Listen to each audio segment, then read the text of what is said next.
There are concerns over the amount of control VR can gain over a user. Tommaso Botti, Getty Images. While virtual reality can be used to rehabilitate and entertain, it also has the potential to manipulate users. The immersive quality of virtual reality means that users are more susceptible to influence. It is anticipated that advertising through virtual reality will come into play as early as this year, enabling advertisers to more effectively manipulate consumers. Facebook users around the world are coming to understand some of their favorite technologies can be used against them. It's not just the scandal over psychological profiling firm Cambridge Analytica getting access to data from tens of millions of Facebook profiles. People's filter bubbles are filled with carefully tailored information and misinformation, altering their behavior and thinking, and even their votes. People, both individually and as a society at large, are wrestling to understand how their news feeds turned against them. They are coming to realize exactly how carefully controlled Facebook feeds are, with highly tailored ads. That set of problems, though, pales in comparison to those posed by the next technological revolution, which is already underway: virtual reality. On one hand, virtual worlds hold almost limitless potential. VR games can treat drug addiction and maybe help solve the opioid epidemic. Prison inmates can use VR simulations to prepare for life after their release. People are racing to enter these immersive experiences, which have the potential to be more psychologically powerful than any other technology to date. The first modern equipment offering the opportunity sold out in 14 minutes. In these new worlds, every leaf, every stone on the virtual ground and every conversation is carefully constructed. In our research into the emerging definition of ethics in virtual reality, my colleagues and I interviewed the developers and early users of virtual reality to understand what risks are coming and how we can reduce them. Intensity is going to level up. VR is a very personal, intimate situation. When you wear a VR headset, you really believe it, it's really immersive, says one of the developers with whom we spoke. If someone harms you in VR, you're going to feel it, and if someone manipulates you into believing something, it's going to stick.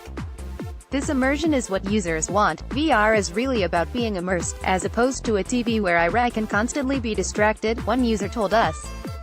That immersiveness is what gives VR unprecedented power. Really, what VR is trying to do here is duplicate reality where it tricks your mind. These tricks can be enjoyable, allowing people to fly helicopters or journey back to ancient Egypt. They can be helpful, offering pain management or treatment for psychological conditions. But they can also be malicious. Even a common prank that friends play on each other online, logging in and posting as each other, can take on a whole new dimension. One VR user explains, someone can put on a VR head unit and go into a virtual world assuming your identity. I think that identity theft, if VR becomes mainstream, will become rampant. Data will be even more personal. VR will be able to collect data on a whole new level. Seemingly innocuous infrared sensors designed to help with motion sickness and alignment can capture near-perfect representations of users' real-world surroundings. Further, the data and interactions that give VR the power to treat and diagnose physical and mental health conditions can be used to hyper-personalize experiences and information to the precise vulnerabilities of individual users. Combined, the intensity of virtual reality experiences and the even more personal data they collect present the specter of fake news that's much more powerful than text articles and memes. Rather, immersive, personalized experiences may thoroughly convince people of entirely alternate realities, to which they are perfectly susceptible. Such immersive VR advertisements are on the horizon as early as this year. Building a virtual future, a person who uses virtual reality is, often willingly, being controlled to far greater extents than were ever possible before. Everything a person sees and hears, and perhaps even feels or smells, is totally created by another person. That surrender brings both promise and peril. Perhaps in carefully constructed virtual worlds, people can solve problems that have eluded us in reality. But these virtual worlds will be built inside a real world that can't be ignored.